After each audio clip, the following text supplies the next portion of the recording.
Cette seconde vidéo du module intitulé Harmonie naturelle en majeur et en mineur va nous permettre de détailler l'enchaînement de deux accords les plus importants de l'organisation tonale, le premier degré nommé tonique et le cinquième nommé dominante.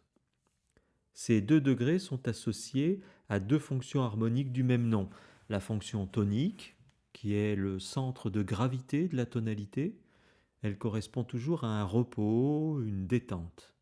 Au contraire, la fonction dominante implique une tension, une suspension. Le mouvement tension-détente va donc toujours de la dominante vers la tonique. La tension associée à la fonction dominante est plus évidente encore lorsque l'accord porte des dissonances. C'est la raison pour laquelle nous allons tout de suite étoffer l'accord du cinquième degré en lui ajoutant une tierce supplémentaire. On a ainsi créé un accord de septième de dominante, caractérisé par sa tierce majeure, qui n'est autre que la sensible de la tonalité,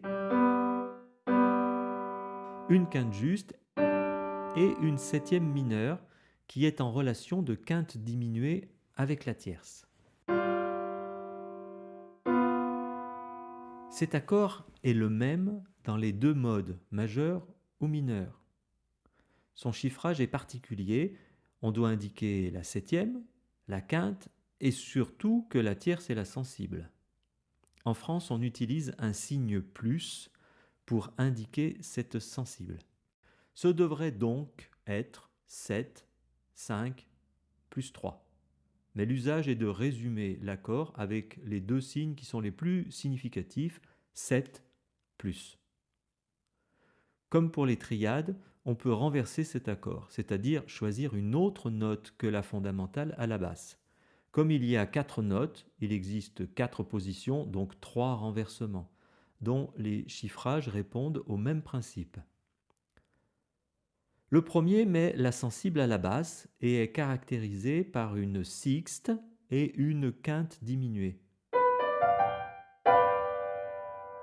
Il y a aussi une tierce, mais comme il y en a presque dans chaque accord, on ne la note en général pas, sauf si c'est une sensible. Le suivant met la sensible à la sixte de la basse. C'est donc une sixte sensible. Et il y a aussi une quarte et une tierce.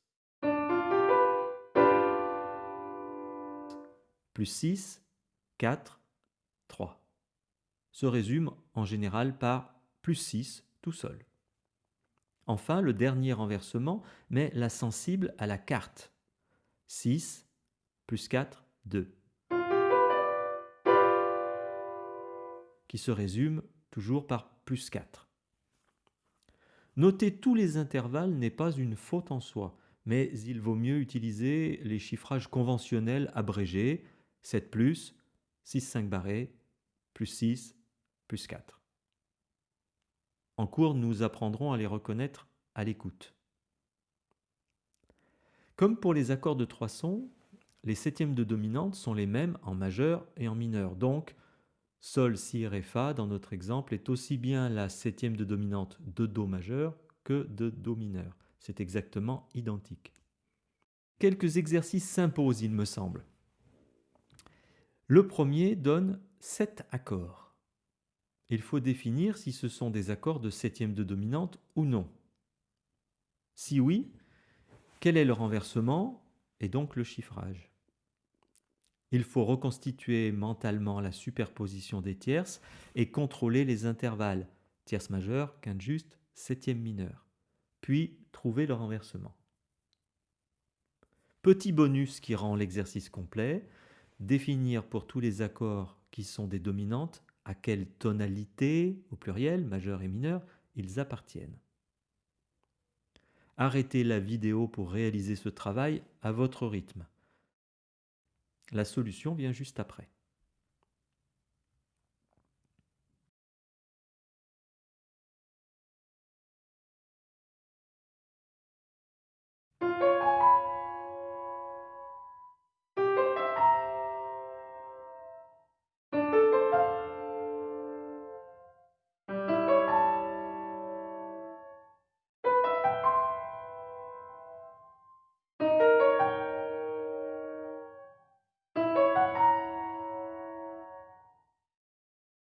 Dans l'exercice suivant, il faut écrire les accords à partir des chiffrages.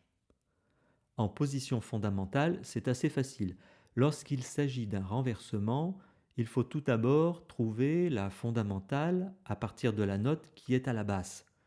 Par exemple, un La chiffré plus 4 signifie que le La est la septième mineure de l'accord. Donc, la fondamentale est un Si, un ton au-dessus ou une septième mineure en dessous. Ensuite, on définit les notes de cet accord. Si, Ré dièse, tierce majeure, Fa dièse, quinte juste, et La, notre septième mineure qui était donnée. Enfin, on choisit une disposition pour réaliser l'accord. Même chose que dans l'exercice précédent, donner les tonalités, majeure et mineure, dont ces accords sont dominantes.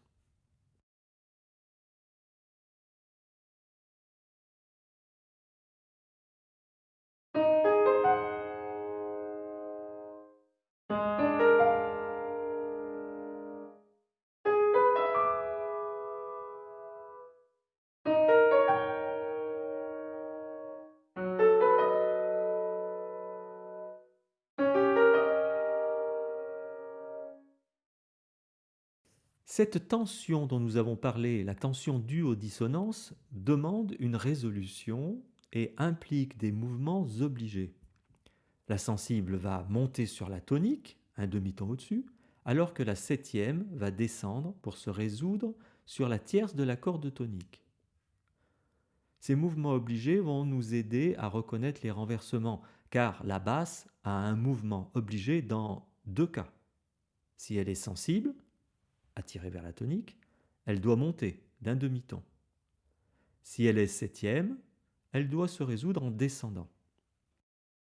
Mais plus encore, il est intéressant de voir comment la basse se situe dans les différents renversements et comment elle évolue dans la résolution. On notera les degrés mélodiques de la basse par des chiffres arabes surmontés d'un petit chapeau pour ne pas les confondre avec les degrés harmoniques ou avec des chiffrages. Comme on le voit sur ce schéma, du point de vue de la basse, 6 notes sur 7 de la gamme peuvent être occupées par un renversement du premier ou du cinquième degré harmonique.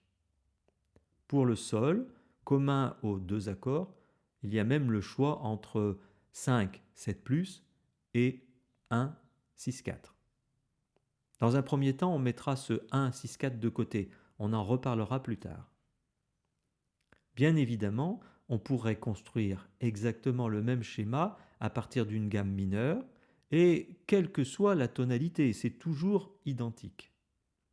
Cela signifie que si on en reste à ces deux seuls accords, toute ligne de basse génère une harmonie bien définie, car il y a une correspondance exacte entre notes de basse et chiffrage. Faisons tout de suite un exemple ensemble. Voici une ligne de basse en sol mineur.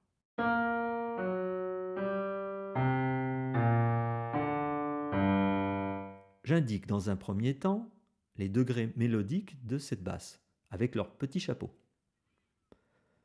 Selon ce qu'on vient de voir, certains mouvements sont obligés. Fa dièse, sensible, vers sol, tonique, et Do, septième de la dominante, vers si bémol, tierce de l'accord de tonique.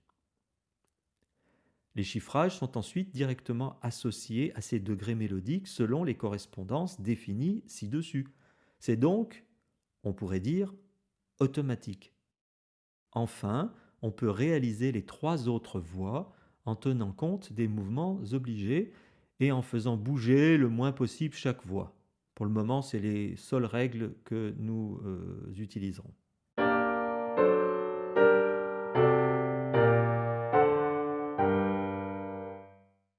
En cours, nous ferons d'autres exercices dans différentes tonalités.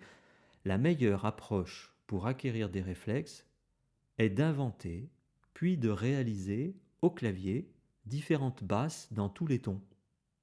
Acciaccature.